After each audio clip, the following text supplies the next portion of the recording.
ওমানে বাংলাদেশি মালিকানাধীন Gulf exchange দিচ্ছে সেরা রেট। দেশে প্রিয়জনের কাছে টাকা পাঠাতে আজই যোগাযোগ করুন আপনার নিকটস্থ গালফ এক্সচেঞ্জে।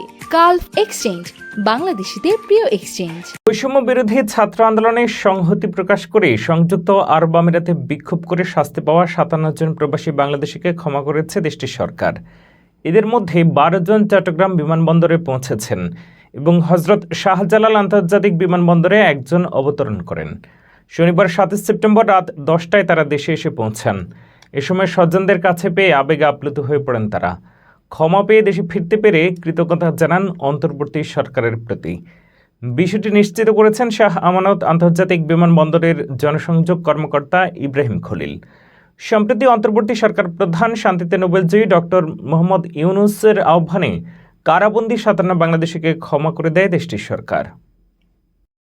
ওমানে আপনার বিশ্বস্ত travel agency yellow tower travel and tourism পাচ্ছেন আপনার ভ্রমণের সকল ধরনের প্যাকেজ। আজই যোগাযোগ করুন আমাদের মাস্কাট রুই অথবা মাহতারা শাখায়। ফোন নম্বর 0096879774247 অথবা 95737470।